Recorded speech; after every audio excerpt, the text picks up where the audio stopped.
I recognize the President, very ably represented by the Minister of Defense, the Chief Celebrant, whom we are all here for, and his very strong, able wife, his best part, I won't say better part, his best part, the two musketeers, two presidents, one head of state, then president, one president for 5 years, one a title holder of Sokoto, and the chairman of this occasion. You are shaking your head.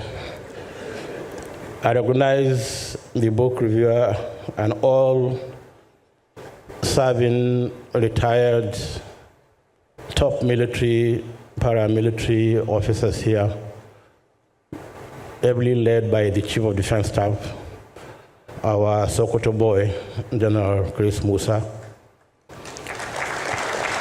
I greet you in the best form of greeting. Assalamu alaikum wa rahmatullahi wa barakatuh. I don't know how many minutes I'm given because it's not stated, but even when the chairman said we should take only 5 minutes, he did not include me because he cannot give what he doesn't have. And I will take my time because this is a very, very important program in this country and in the military. And I would like to thank all of you who turned up because the attendance here really showed how serious we are in overcoming the insecurity problem in this country by honoring General Rabo's book and being here. I've seen so many service chiefs retired. I've seen IGs. I've seen so many other people that I know honoring the invitation of Lucky. Lucky, you are very lucky that you can bring this crowd to a book launch that is so important to us. For some of us who have been in the military and are still in the military, we know the importance of your book. And when you call me and then send me the letter, I do not hesitate to accept to be part of this program because of its importance. The 5 minutes given to me by the chairman of the occasion, I will add the minutes taken by the two masters of ceremony. After each speaker has spoken, they will take about 5 more minutes to speak. So plus all the minutes Eugenia and Henry took, I will add those minutes to my own. I would like to thank the book reviewer whom we were together just some couple of days back in Sokoto with General Obasanjo at a very important program. And I would like to also try to, I'm not going to say anything about insecurity or the way to end insecurity or whatever it is. No. I want to adopt all what's been said from the beginning of this program, because these are the ways and means of resolving such issues. But what President Jonathan said, I was expecting him to make a very strong comment about how he really dealt with the issue of Boko Haram, which he used both the military and myself and other stakeholders. But maybe he decided not to because a book is coming after that from him on how I dealt with the Boko Haram issue.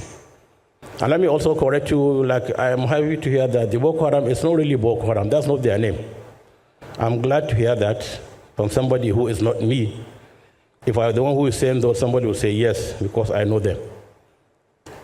And that's not their name, because I know that they never claimed Boko is haram.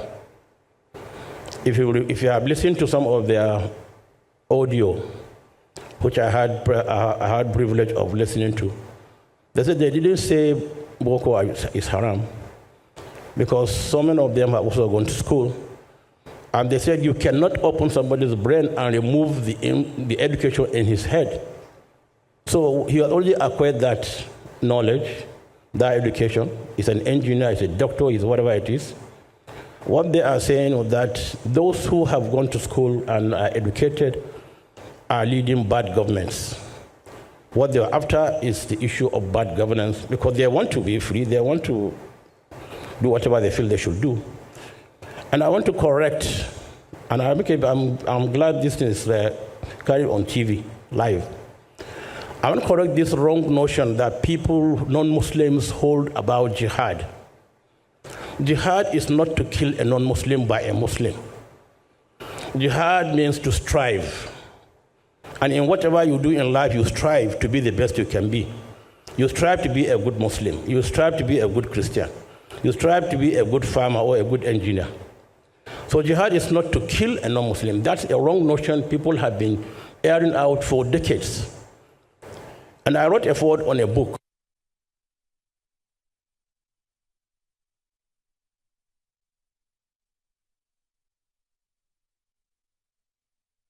Across the world, published by the King of Jordan.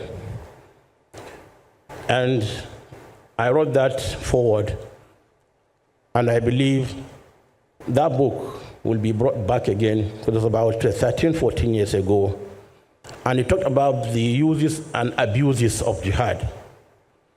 Because at the back of the book, I remember very well, because they said one of the most fearsome word a non-Muslim would hear is the word jihad. And it's true, because people have already given it a very negative connotation, but it is not. And so let's live here with that notion that, look, jihad is to strive, it's not to kill a non-Muslim. Because as we know as Muslims, it's in the Holy Quran, you cannot take somebody's life without due process. You cannot kill somebody. Because they said to kill a life, take a life or kill somebody, it's like taking the whole of humanity. That's without being following due process. But these are things that scholars will talk to you about. So let's live here with this notion that jihad is not to kill, because we are living peacefully with one another. I'm a Muslim and I know I'm a Muslim. If you're a Christian, you know you're a Christian. Then when we understand one another, we are better equipped to deal with one another. Because I know who you are, you know who I am. There's nothing you can do to me. There's something I can do to you. Understanding is the most important thing. We understand one another and live peacefully in this country. And I want to also correct the notion that when Bishop Kuka talked about Islamism, if you use some words maybe in a wrong manner, or somebody might feel Islam is negative. Islamism is not it's not aimed at seizing power at any particular forum. Islam is after good governance in society. And whoever is there, President Goodluck Jonathan was president, we gave him 100% support throughout his presidency. Nobody said anything negative about it. He knows that, and he's here. So Islamism is not what you think it is. It's a wrong notion that you are bringing up here, that it's to seize power. It's not to seize power. We're after good governance. September 2019, I gave a talk on Islam and good governance in Nigeria. President Buhari was just going in for his second term. After I finished my talk, the following day, papers carried it, I was aiming at President Buhari's second term, because I said things that a good Muslim should do as a leader and what he should not do. And these are written. So we have a code. We have a code of conduct. We have ways and means of life, the Holy Quran and the hadith of our most noble Prophet Muhammad and the consensus of the ulama, that's the clerics.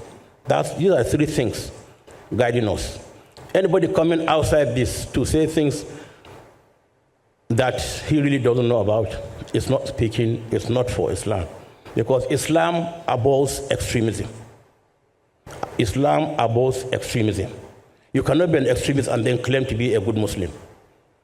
So let's learn some of these issues, and then when we're talking about insecurity or security in our great country, we have to be careful in how we say things, how we present them.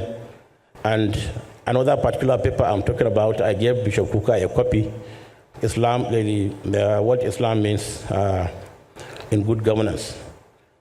So let's come closer as one big family with different backgrounds and forge ahead to make this country a better country. Because there's nothing anybody can do about a Christian or a Muslim being who he is. Because when we are coming to the world, we didn't beg Almighty Allah to bring us into the world as Muslims or Christians or Jews or whatever it is. He decided in his own right to bring you into the world as a Christian or a Muslim or whatever it is. We must learn to respect one another. We must learn to live with one another. We must learn to help one another, because we must be our brothers' keepers. And so many Christian leaders here know that. It's in the holy books also that we must be good to ourselves. And I want to thank the chairman of the occasion for coming to Sokoto once more. And I assure you all, we are here to do our best to help our governments at all levels, from the presidency to the states, to National Assembly, to our very gallant military officers and soldiers, because we know what they are doing, we know how they are doing things in a very difficult manners, because I'm a privileged person to sit with them always to discuss what they do, from the CDS down to the service chiefs, and we exchange notes. So people that you sit together with and discuss, you can never be against them. So I count myself as one of them, and I'll forever be one of them, because let me correct people, generals don't retire. Because when you start calling a Rabo general retired, no, he's not retired. He's a general and a first-star general. If Rabo wears his uniform now and march into the field, he'll be fighting insurgents. You can see him how smart he is. So generals don't retire. But I want to commend our armed forces. You are there doing the difficult one for us. And we thank you, and we continue to pray for you, to urge you to continue to do your best. Don't look back. Forget about the comments of other people, the not so good people that always see you as government tools. You are not government tools. You are national tools. You are not for president or governors or whatever. You are for the nation. That's what you should know in whatever you are doing, whenever you're going for operations. You can name 100 operations. It doesn't matter. Those people don't know how you change nomenclature of operations. It's to suit the environment, nothing more. So it's not that you have failed. You have not failed. You are still doing your best. Continue to do your best. And we urge our political leaders, the Minister of Defense is here, give them the best you can give them. And inshallah, we will not eliminate insurgency, but we will use it to the maximum that we can.